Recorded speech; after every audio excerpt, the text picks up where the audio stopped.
وسلم على رسوله الكريم أما بعد فأعوذ بالله من الشيطان الرجيم بسم الله الرحمن الرحيم إنما المؤمنون إخوة قال النبي صلى الله عليه وسلم الدين النصيحة أو كما قال عليه الصلاة والسلام إن الله وملائكته يصلون على النبي يا أيها الذين آمنوا صلوا عليه وسلموا تسليما اللهم صل على محمد وعلى آل محمد كما صليت على إبراهيم وعلى آل إبراهيم إنك حميد مجيد اللهم بارك على محمد وعلى آل محمد كما باركت على إبراهيم وعلى آل إبراهيم إنك حميد مجيد میرے انتہائی واجب الاحترام دوستوں، ساتھیوں، عزیزوں اور سننے والی میری محترم ماؤں اور بہنوں، جتنے حقوق کا خیال دین اسلام نے کیا ہے وہ اور کسی مذہب نے آج تک نہ اتنے حقوق بتلائے ہیں اور نہ اتنے حقوق دیے ہیں۔ سب سے زیادہ حقوق دینے والا مذہب دین اسلام ہے۔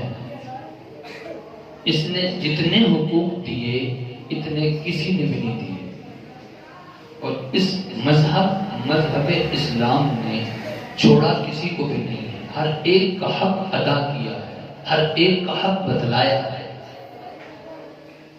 آج حقوق کا نعرہ لگانے والے، جگہ جگہ ڈھنڈورا پیٹنے والے کبھی کہتے ہیں کہ ہم نے حق دیے ہیں عورتوں کو، ایک دن منا لیا مدر ڈے، وہ سمجھتے ہیں کہ ہم نے ماں کا حق ادا کر دیا۔ ایک دن منا لیا فادر ڈے اور ہم وہ سمجھتے ہیں کہ ہم نے باپ کا حق ادا کر دیا۔ سال میں ایک دن مزدور ڈے کا منا لیا، وہ سمجھتے ہیں کہ ہم نے مزدور کا حق ادا کر دیا۔ ہمارا دین ایک دن کا دین نہیں ہے، پوری زندگی کا نام دین ہے۔ ایک دن منا لیا، ماں کو اولڈ ہاؤس میں جمع کرا کر سال کے بعد پھولوں کا گلدستہ لے جا کر ماں کو دے کر سمجھتے ہیں کہ حق ادا کر دیا۔ پورا سال مزدوروں کے ساتھ ظلم کر کے یکم مئی کو مزدور کا دن منا کر سمجھتے ہیں کہ ہم نے مزدور کا حق ادا کر دیا۔ جو حقوق اسلام نے بتلائے آج تک وہ حق بتلائے ہی کسی نے نہیں، اور صرف بتلائے نہیں، ہمارے پیغمبر نے کر کے دکھلائے ہیں، صحابہ نے کر کے دکھلائے ہیں۔ ہمارے پیغمبر نے کسی کا حق نہیں چھوڑا۔ نبی پاک صلی اللہ علیہ وسلم نے انسانوں کے حقوق بتلائے، جانوروں کے حقوق بتلائے، پرندوں کے حقوق بتلائے، چیونٹیوں کے، کیڑے مکوڑوں کے، حشرات کے حقوق بتلائے، حتیٰ کہ کافروں کے حقوق بھی بتلائے، حتیٰ کہ جنوں کے حقوق بھی بتلائے۔ دکھاؤ ایسا مذہب کہ جہاں پر ہر ایک کے حقوق بتلائے گئے ہوں، وہ مذہب صرف اور صرف مذہب اسلام ہے۔ ہمارا کامل ایمان ہے اس بات پر کہ جو بتلایا دین اسلام نے بتلایا، جس چیز کو تفصیل سے بتلایا دین اسلام نے بتلایا، ساری وضاحت کی دین اسلام نے کی ہے۔ شروع سے لے کے آج تک کوئی ایسا مذہب نہیں ہے کہ جس میں اتنی تفصیل کے ساتھ ہر ایک کے حقوق بتلائے ہوئے۔ نبی پاک صلی اللہ علیہ وسلم کے پاس ایک صحابی آئے، حضور سے سلام کیا، ان صحابی کا ہاتھ سخت تھا۔ حضور نے پوچھا کہ ہاتھ سخت کیوں ہے؟ صحابی کہنے لگے، اے اللہ کے نبی صلی اللہ علیہ وسلم، پورا دن مزدوری کرتا ہوں، مزدوری کرنے کی وجہ سے میرا ہاتھ سخت ہو گیا۔ میرے پیغمبر نے اس کے ہاتھ کو اپنے قریب کر کے ہاتھ پہ بوس دیا، اس کے ہاتھ کو، مزدور کے ہاتھ کو چوما ہے،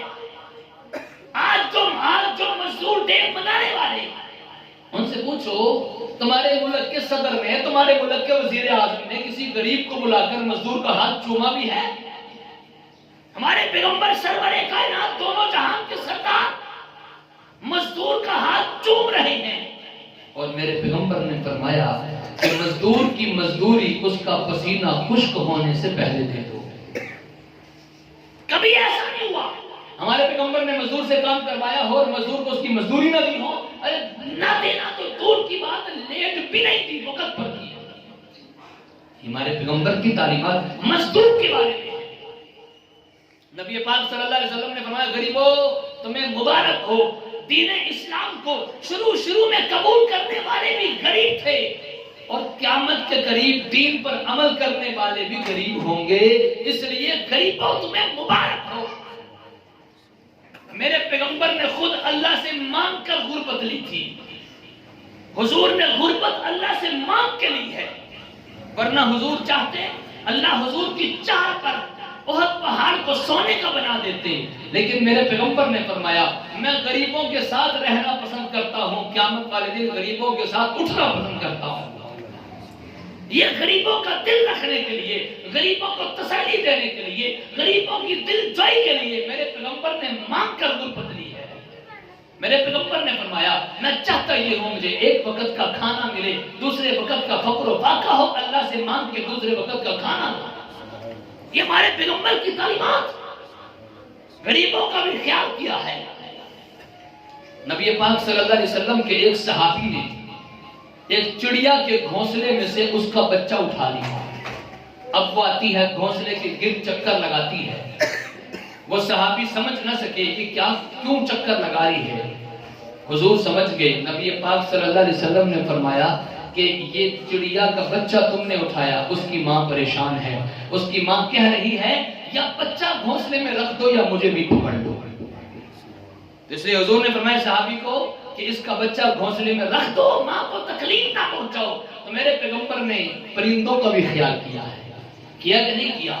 میرے پیغمبر نے پرندوں کا بھی خیال کیا ہے۔ نبی پاک صلی اللہ علیہ وسلم نے فرمایا کہ چیونٹیوں کے بلوں میں پیشاب نہ کیا کرو، ان کے گھر خراب ہو جاتے ہیں، پیشاب کہیں اور کرو، چیونٹیوں کے بلوں میں نہ کرو، چیونٹیوں کو آگ نہ لگاؤ، اس سے تکلیف زیادہ ہوتی ہے۔ چیونٹیوں کا خیال کیا کہ نہیں کیا میرے پیغمبر نے؟ میرے پیغمبر نے چیونٹیوں کا خیال کیا کہ نہیں کیا؟ ارے بولیے کیا کہ نہیں کیا؟ میرے پیغمبر چیونٹیوں کا خیال کرنے والے، میرے پیغمبر پرندوں کا خیال کرنے والے۔ نبی پاک صلی اللہ علیہ وسلم کے پاس ایک اونٹ آیا اپنے مالک کی شکایت کرنے کے لیے کہ میرا مالک مجھے چارہ کم دیتا ہے، کام زیادہ لیتا ہے۔ حضور نے مالک کو بلا لیا، آ جاؤ بھائی، تم اپنے اونٹ سے کام زیادہ لیتے ہو، چارہ تھوڑا دیتے ہو، چارہ پورا دیا کرو، کام بھی مناسب دیا کرو۔ حضور نے اونٹ کا بھی خیال کیا کہ نہیں کیا؟ جانوروں کا خیال کیا کہ نہیں کیا؟ ایک یہودی آدمی نے ایک ہرنی کو پکڑا ہوا تھا، اب وہ ہرنی نے حضور سے شکایت کی کہ میرا بچہ فلاں جگہ پر ہے، میں اپنے بچے کو دودھ پلانا چاہتی ہوں اور یہ آدمی مجھے چھوڑتا نہیں ہے۔ حضور نے یہودی آدمی سے کہا چھوڑ دو اس کو، اپنے بچے کو دودھ پلا کر آئے۔ یہودی کیا نہیں لگا، میں نے پہلے بڑی مشکل سے پکڑا ہے، ہرنی آسانی سے پکڑی نہیں جاتی، چھوڑ دوں تو آئے گی کیسے؟ میرے پیغمبر نے فرمایا گارنٹی دیتا ہوں آئے گی، میں گارنٹی دیتا ہوں آئے گی۔ یہودی نے چھوڑ دیا، وہ گئی اپنے بچے کو دودھ پلا کے واپسی اسی آدمی کے پاس آ گئی۔ میرے پیغمبر نے ہرنی کے بچے کا بھی خیال کیا۔ کس کس کا خیال میرے پیغمبر نے کیا؟ ہر ایک کا کیا۔ نبی پاک صلی اللہ علیہ وسلم نے فرمایا کہ ہڈیوں سے استنجا نہ کیا کرو، یہ ہڈیاں تمہارے جن بھائیوں کی خوراک ہے۔ جن کیا کھاتے ہیں؟ ہڈیاں کھاتے ہیں۔ اور حضور کے الفاظ پہ غور کرو، حضور نے فرمایا تمہارے جن بھائیوں کی خوراک ہے۔ مسلمان جن بھی ہوتے ہیں، کافر جن بھی ہوتے ہیں۔ مسلمان جن ہڈیاں کھاتے ہیں اور کافر جن گوبر کھاتے ہیں، حدیث میں آتا ہے، پخانہ کھاتے ہیں۔ تو حضور نے فرمایا کہ اپنے جن بھائیوں کا خیال کرو، ہڈیوں سے استنجا نہ کیا کرو، یہ تمہارے جن بھائیوں کی خوراک ہے۔ نبی پاک صلی اللہ علیہ وسلم نے کافروں کا بھی خیال کیا ہے۔ کافروں کا خیال کیسے کیا؟ حضور نے فرمایا جنگ ہو رہی ہو کافروں کے ساتھ، ان کے بچوں کو نہیں مارنا، ان کے گھروں کو آگ نہیں لگانی، ان کی بستیوں کو آگ نہیں لگانی، ان کی عورتوں کو نہیں مارنا، ان کے بوڑھوں کو نہیں مارنا، ان کے مریضوں کو نہیں مارنا، اور جو جنگ نہیں کرتے، جو جنگ چھوڑ دیتے ہیں، ہتھیار رکھ دیتے ہیں، سرنڈر کر دیتے ہیں، تم نے ان کو بھی نہیں مارنا۔ حضور فرما رہے نہ مارو کافروں کو، بس اس کو مارو جو لڑنے کے لیے آتا ہے، بس اس کے علاوہ نہ مارو۔ کافروں کو بھی خیال کیا کہ نہیں کیا؟ ہمارے پیغمبر نے ہر ایک کا خیال کیا ہے۔ تو کیا خیال؟ جو جانوروں کا خیال کرنے والا پیغمبر، جو پرندوں کا خیال کرنے والا پیغمبر، جو حشرات، چونٹیاں، کیڑے مکوڑے اور جنوں اور کافروں کا خیال کرنے والا پیغمبر، وہ انسانوں کا خیال نہیں کرتا ہوگا؟ بولیے، انسانوں کا خیال نہیں کیا ہوگا؟ ہمارے پیغمبر نے انسانوں کا خیال کیا ہے اور ہر ایک کا حق بھی بتلایا ہے۔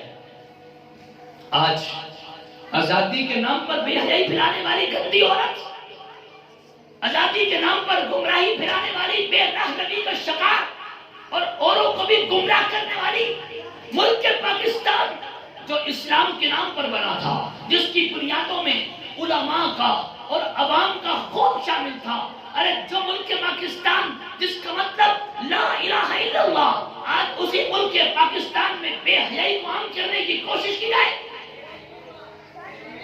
آج کی ماں، بہن، بیٹی گندے، غلیظ، بے حیا، بدبودار، گٹر سے بھی زیادہ گندگی پھیلانے والے نعرے، گندے لباس پہن کر باہر نکل رہی ہے کہ نہیں نکل رہی؟ نکل رہی ہے کہ نہیں نکل رہی؟ بولیے، یہ اللہ کے عذاب کو دعوت نہیں تو اور کیا ہے؟ رونا روتے ہیں مہنگائی کا، رونا روتے ہیں ہماری اولادیں نافرمان ہو گئی۔ جب اس قسم کی گندی عورتیں ہوں گی تو اولادیں ولی اللہ نہیں بنیں گی، اولادیں بھی نافرمان ہوں گی۔ یہ اولادیں ماں باپ کے گریبان پکڑنے والی ہوں گی، یہ اولادیں ماں باپ کو قتل کرنے والی ہوں گی، یہ اولادیں میراثی اور کچا قسم کی بنیں گی، جن کی مائیں اس قسم کی بے حیائی پھیلانے والی ہیں۔ ارے سمجھ آ رہی ہے کہ نہیں آ رہی؟ کاش کہ سمجھ آ جائے، کاش کسی کو یہ درد سمجھ آ جائے۔ کیا کس قسم کی بے حیائی ملک پاکستان میں ایک سوچی سمجھی سازش کے تحت غیروں کے اشاروں پر، مغرب اور یورپ کے اشاروں پر آج کی عورت بیٹھ نکلتی ہے اور مسلمان خاموش۔ ارے سنو، آواز صاحب سنیے، ہمارے دین اسلام نے کیسے حقوق بتلائے۔ میرے پیغمبر نے فرمایا عورت یا تو ماں ہوتی ہے، یا بہن ہوتی ہے، یا بیٹی ہوتی ہے، یا عورت بیوی ہوتی ہے۔ میرے پیغمبر نے ہر ایک کا حق بتلایا ہے۔ کیا نبی پاک صلی اللہ علیہ وسلم نے نہیں فرمایا کہ جنت ماں کے قدموں تلے ہے؟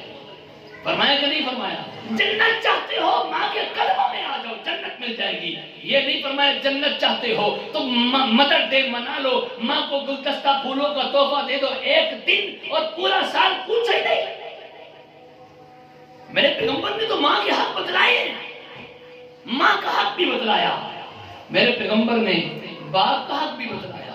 فرمایا باپ یہ جنت کے دروازوں میں سے ایک دروازہ ہے، اللہ کو راضی کرنا چاہتے ہو باپ کو راضی کرو، باپ راضی اللہ راضی، باپ ناراض تو اللہ ناراض ہے۔ میرے پیغمبر نے بیٹی کا حق نہیں بتلایا، نہیں کہا کہ یہ بیٹی اللہ کی رحمت ہے، کہا کہ نہیں کہا؟ کیا میرے پیغمبر نے نہیں فرمایا بچیوں کو زمین میں زندہ دفن نہ کرو؟ کیا میرے پیغمبر نے نہیں فرمایا کسی کے ہاں بیٹی پیدا ہو جائے اور وہ اس کی پرورش کرتا ہے، اچھی تربیت کرتا ہے، مناسب رشتہ ملنے پر رخصتی کر دیتا ہے، نکاح کر دیتا ہے، اگر کوئی اچھی تربیت، اچھی پرورش کرے، کل قیامت کے دن جنت میں میرے ساتھ ایسے ہوگا۔ حضور نے فرمایا، بیٹی کے بارے میں فرمایا۔ کیا میرے پیغمبر نے نہیں فرمایا بیوی کے بارے میں؟ لوگوں، تم میں سے سب سے اچھا بندہ وہ ہے جو اپنی بیوی کے ساتھ اچھا سلوک کرے۔ سب سے اچھا بندہ وہ ہے جو اپنی بیوی کے ساتھ اچھا سلوک کرے۔ دکھاؤ ایسی تعلیمات اسلام کے علاوہ کسی اور مذہب میں بھی۔ حضور فرمانے لوگوں، تم میں سے سب سے اچھا بندہ وہ ہے جو اپنی بیوی کے ساتھ اچھا سلوک کرے۔ آج بیویوں کے ساتھ ظلم و ستم نہیں ہو رہا، ہوروں کو ٹائم دیا جاتا ہے، بیوی کو ٹائم نہیں دیا جاتا۔ ہوروں کے ساتھ گپ شپ، لمبی باتیں، اور بیوی کے ساتھ گپ شپ اور باتوں کے لیے ٹائم ہی کوئی نہیں۔ اوروں کے ساتھ پیار محبت والی باتیں اور بیوی کے ساتھ غصے والی باتیں، لڑائی جھگڑے والی باتیں۔ ہو رہا ہے کہ نہیں ہو رہا؟ بیوی کا حق بتلایا میرے پیغمبر نے۔ لوگوں، خیرکم خیرکم لأہلہ وَأَنَا خَيْرُكُمْ لِأَهْلِهِ، تم میں سے سب سے اچھا بندہ وہ ہے جو اپنی بیوی کے ساتھ اچھا سلوک کرے، اور سنو تم میں سے سب سے زیادہ اپنی بیویوں کے ساتھ اچھا سلوک کرنے والا میں ہوں۔ یہ حضور فرما رہے ہیں۔ ماں کا حق بھی بتلایا، بیٹی کا حق بھی بتلایا، بیوی کا حق بھی بتلایا۔ حضور نبی پاک صلی اللہ علیہ وسلم کی بہن کوئی نہیں تھی، حضور کی بہن کوئی نہیں تھی۔ ایک جنگ کے موقع پر کافروں کے کچھ قیدی قید ہو کر آئے، ان میں ایک عورت بھی تھی، صحابہ کو کہنے لگی مجھے آزاد کر دو، چھوڑ دو، میں تمہارے پیغمبر کی بہن ہوں۔ صحابہ کو بڑا تعجب ہوا کہ پیغمبر کی تو بہن ہے ہی کوئی نہیں، یہ کیسے کہتی ہے میں پیغمبر کی بہن ہوں؟ صحابہ حضور کے پاس ہے، حضور سے پوچھا، حضور نے فرمایا کہ پوچھ کر آؤ اس کا نام کیا ہے۔ جب نام پوچھا تو اس نے بتلایا میرا نام شیما ہے۔ حضور نے فرمایا اس کو چھوڑ دو، آزاد کر دو، وہ میری رضائی بہن ہے۔ رضائی بہن کا مطلب یہ ہوتا ہے کہ حضور نے، نبی پاک صلی اللہ علیہ وسلم نے اور اس شیما نامی عورت نے ایک ہی عورت کا دودھ پیا، دائی حلیمہ کا دودھ پیا ہے۔ حضور فرمایا چھوڑ دو، یہ میری رضائی بہن ہے۔ اور صرف آزاد ہی نہیں کیا، حضور کی خدمت میں آئی، نبی پاک صلی اللہ علیہ وسلم نے اپنے کندھے سے چادر اتار کر اس کے نیچے بچھا دی، فرمایا ادھر بیٹھ جاؤ، میری بہن ہے۔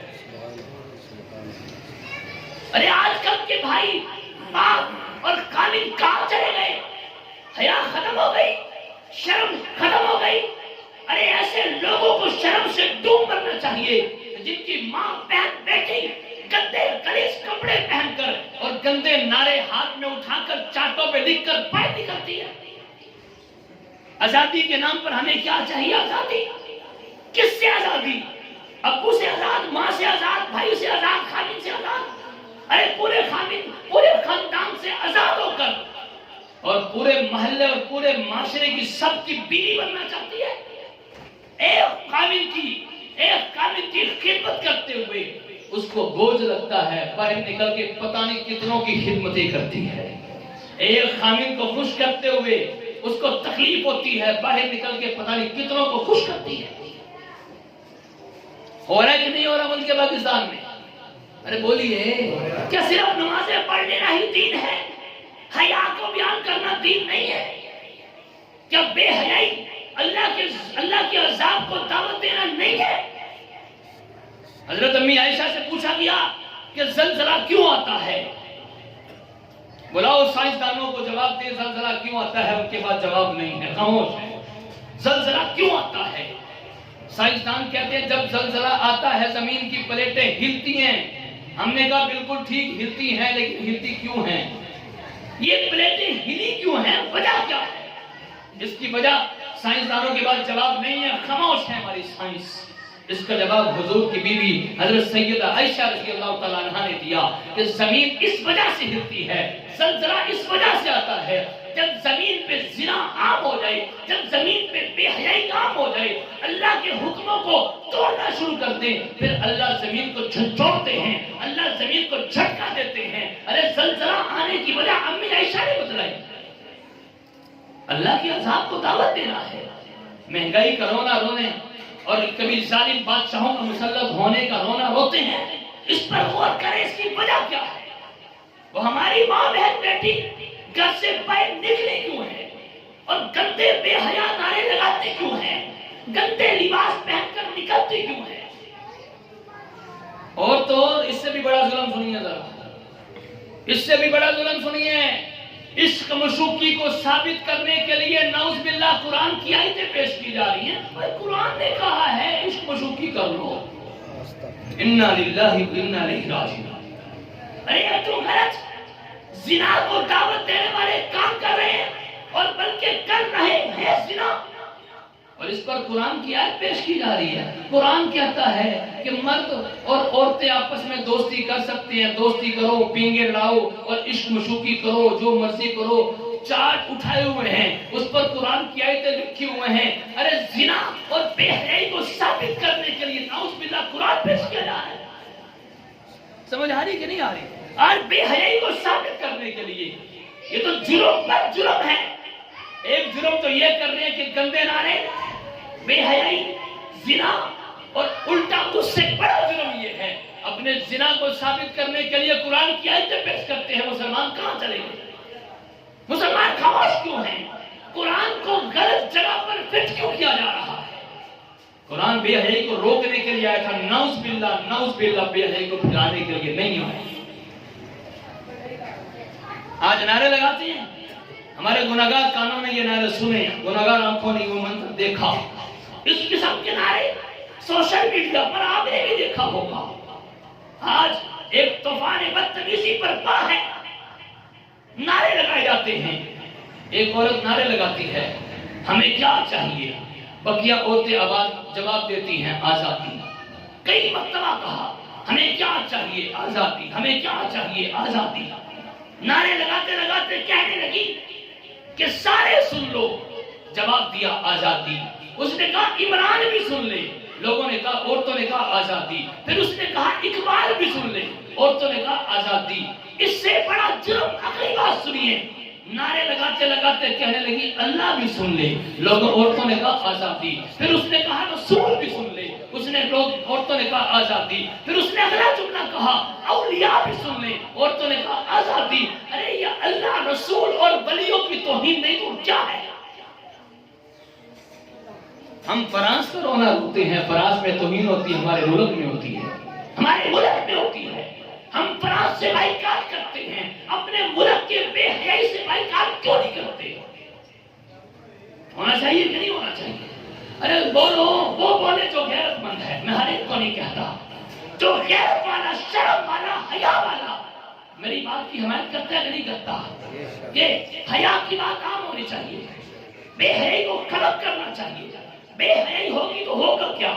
ہماری بیٹی محفوظ نہیں ہے، ہماری بہن محفوظ نہیں ہے، ہماری ماں محفوظ نہیں ہے، وہ غیر محفوظ ہو چکی ہیں اگر وہ گھر سے باہر نکلے گی۔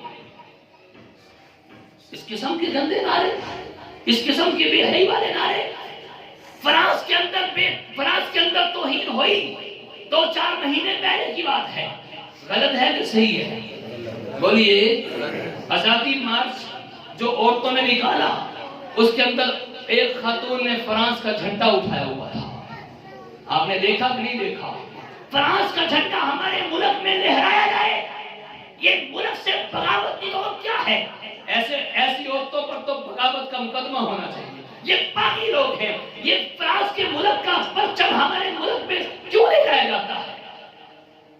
یہ گستاخی کو پروموٹ کرنے والی بات ہے، توہین کو پھیلانے والی بات ہے۔ اس لیے میرے دوستو، ہم بھی ان کی بے حیائی کا حصہ تو نہیں بن رہے، غور کریں ذرا۔ ہماری ماں، بہن، بیٹی گندے لباس پہن کر، بغیر آستین کے لباس پہن کر، بغیر آستین کے قمیض پہن کر، باریک جالی کی طرح قمیض پہن کر، تنگ سی شلوار پجامہ پہن کر باہر نکل کے کہیں ہم ان کے نعروں کی حمایت تو نہیں کر رہے، کہیں ہماری عورتیں اس قسم کی گندی بے حیا بن کر باہر نکل کے ان کی ہاں میں ہاں تو نہیں ملا رہی؟ غور کرے ذرا۔ یہ ضروری نہیں ہے کہ ان کے مارچ میں جائیں گے تو ان کی حمایت ہوگی۔ جب ہماری شادیوں میں ہماری ماں، بہن، بیٹی گندے لباس پہن کر شادیوں کے فنکشن میں جاتی ہے، ہم تب بھی اس کا مطلب ہے ان کی حمایت کر رہے ہیں۔ ہو رہا ہے کہ نہیں ہو رہا؟ اور ہو رہا کہ نہیں ہو رہا؟ کیا ہماری شادیوں میں مردوں عورتوں کا انتظام اکٹھا ہوتا ہے کہ نہیں ہوتا؟ ہوتا ہے کہ نہیں ہوتا؟ اس کو الگ کیوں نہیں کر دیتے؟ اس کو الگ کیوں نہیں کر دیتے؟ اگر شادی حالوں میں ہوتا ہے، الگ الگ پورشن کیوں نہیں ہو جاتا؟ ہونا چاہیے کہ نہیں ہونا چاہیے؟ دیکھو، بات تین کی کرتا ہوں، بات سمپل کرتا ہوں تاکہ بات سمجھ میں آئے۔ لاکھوں روپیہ لگا کر شادی کی جاتی ہے، حال کا پورشن الگ الگ کر دو، نہ بلاؤ زیادہ رشتہ داروں کو، نہ بلاؤ زیادہ مجمع نہ کرو، ایک ہی پورشن کرنا ہے، اس میں پارٹیشن کر دو، مرد الگ ہوں، عورتیں الگ ہوں۔ ہونا چاہیے کہ نہیں ہونا چاہیے؟ ہونا چاہیے کہ نہیں ہونا چاہیے؟ الگ الگ کیوں نہیں کر لیتے؟ مخلوط انتظام ہوتا کیوں ہے؟ اور پھر شادی کے موقع پر ہماری ماں، بہن، بیٹی کے کپڑے گندے، اور یہ ایسے کپڑے گویا کہ بالکل ننگی آ گئی ہے گھر سے اٹھ کر، ان کے دوپٹے ہے ہی کوئی، سینہ نیچے تک کھلا ہوا ہے، ہر چیز آلٹوان اوپر سے نیچے تک نظر آ رہی ہے۔ ہو رہا ہے کہ نہیں ہو رہا؟ بولیے، ہو رہا ہے کہ نہیں ہو رہا؟ ہم خاموش کیوں اس بارے میں؟ ہم آواز کیوں نہیں اٹھا اٹھاتے؟ اپنے خاندانوں کی شادیوں کو سنوارتے کیوں نہیں ہیں؟ اس کو ٹھیک کیوں نہیں کرتے؟ اگر ہم اس کو ٹھیک نہیں کر رہے تو اس کا مطلب ان کی بے حیائی کا حصہ بننے والی ہماری ماں، بہن، بیٹی اور ماں، یہ ہماری مائیں اس قسم کے جو کام کرنے والی گویا یہ ان کا حصہ بن رہی ہے۔ کوشش کریں اپنی شادیوں میں سادگی لائیں، شادیوں میں حیا لائیں۔ ارے جو شادی، جس شادی کے اندر دینداری نہیں ہے وہ شادی خانہ آبادی نہیں ہے، وہ شادی خانہ بربادی ہے۔ اور اس قسم کی شادیاں مجھے بتلاؤ برباد ہو رہی ہیں کہ نہیں ہو رہی؟ ہو رہی ہے کہ نہیں ہو رہی؟ لڑائی جھگڑے، ان بن، آپس کی ناچاکیاں، طلاقیں، ایک دوسرے کے ساتھ ظلم و ستم ہو رہے کہ نہیں ہو رہا؟ ہونے کی وجہ کیا ہے؟ ہم نے شادیوں میں دین عام کیا کب تھا؟ ہمیں پوری شادی میں ایک جگہ پر دین یاد آتا ہے، بس وہ بھی صرف یاد آتا ہے، پورا عمل وہ بھی نہیں ہے۔ جب مولوی صاحب پوچھتے ہیں حق مہر کتنا ہو، حق مہر کتنا ہو، تو اس وقت کہتے ہیں لکھ لو جو شرعی حق مہر ہے۔ ہمارا ان سے سوال ہے، تم نے عورتوں مردوں کا انتظام اکٹھا کیا، یہ شرعی ہے؟ تمہاری ماں، بہن، بیٹی کے کپڑے کرتے ہیں، یہ شرعی ہے؟ تم نے بینڈ باجوں کے ساتھ بارات کا انتظام کیا، یہ شرعی ہے؟ تمہاری عورتوں کی سیر پہ ایک باہر کا بندہ مووی بنانے والا، ایک غیر معلوم بیچ میں گھسا ہوا ہے، تمہاری ماں، بہن، بیٹی کی مووی بنا کر اپنی دکان پہ لے جا کر بڑا کلوز کر کے دیکھتا ہے، یہ شرعی ہے کہ نہیں ہے؟ ارے بولیے ہے کہ نہیں ہے؟ کہیں پر دین یاد نہیں آتا، اور پھر ہم چاہتے ہیں کہ شادی خانہ آبادی بن جائے۔ اللہ کی قسم نہیں بنے گی، وہ شادی خانہ آبادی نہیں، خانہ بربادی ہوتی ہے۔ اگر ہم چاہتے ہیں خاندانوں میں سکون آئے، ماحول معاشرے میں سکون آئے، پھر آ جاؤ دین پر۔ دین میں اللہ نے سکون رکھا ہے، دین سے ہٹے گی خدا کی قسم عزت نہیں ہے، انسلٹ ہے۔ وہ الگ بات ہے، ہم انسلٹ کو، بے عزتی کو عزت سمجھنا شروع کرتے ہیں، وہ الگ بات ہے۔ ایک آدمی آیا بر صغیر میں سیر کرنے کے لیے، انگریز۔ اس نے کہا بر صغیر کا نام تو بڑا سنا ہے، چلو سیر کر کے آتے ہیں۔ بر صغیر کی گلیوں میں، ہندوستان کے سڑکوں پہ گھوم رہا تھا، بھوک لگی، ایک حلوائی کی دکان تھی، حلوائی کی دکان پہ حلوہ رکھا ہوا بڑا اچھا نظر آیا، اس نے حلوہ لیا اور کھا لیا۔ دکاندار نے پوچھا پیسے؟ اس نے کہا پیسے تو نہیں ہیں۔ دکاندار نے پکڑا، مارا، ٹنڈکی، منہ کالا کیا، گدھے پہ بٹھایا، پورے شہر کا چکر لگایا اور شہر سے باہر نکال دیا، چلا گیا اپنے ملک۔ وہاں کے لوگوں نے پوچھا بر صغیر کیا تھا، کیا بنا؟ اس نے کہا بڑا اچھا ملک ہے، گلیاں بھی اچھی ہیں، سڑکیں بھی اچھی ہیں، مفت میں کھانے کو حلوہ بھی ملتا ہے، اور بعد میں بڑے پروٹوکول کے ساتھ گدھے پہ بٹھا کے پورے شہر کا چکر بھی لگوایا جاتا ہے۔ نہیں سمجھ آئی؟ ارے جو اس کو گدھے پہ بٹھا کے پورے شہر کا چکر لگوایا تھا، عزت کر رہے تھے یا اس کی انسلٹ ہو رہی تھی؟ لیکن وہ اپنی انسلٹ کو سمجھ کیا رہا تھا کہ میری عزت ہو رہی ہے۔ وہ الگ بات ہے، ہمارا ضمیر مر جائے، ہمارا ضمیر سو جائے، بیدار ہونے کے لیے تیار نہ ہو، ہمارا دماغ خراب ہو جائے، تو ہم عزت کو ذلت اور ذلت کو عزت سمجھنے لگے تو الگ بات ہے، ورنہ عزت وہی ہے جس کو رب نے عزت کہا، اور جس کو رب نے ذلت کہا وہ ذلت ہے۔ اللہ سے دعا اللہ تعالیٰ ہم سب کو دین کی سمجھ عطا فرمائے، عمل کی توفیق عطا فرمائے، آمین۔ وآخر دعوانا الحمدللہ رب العالمین۔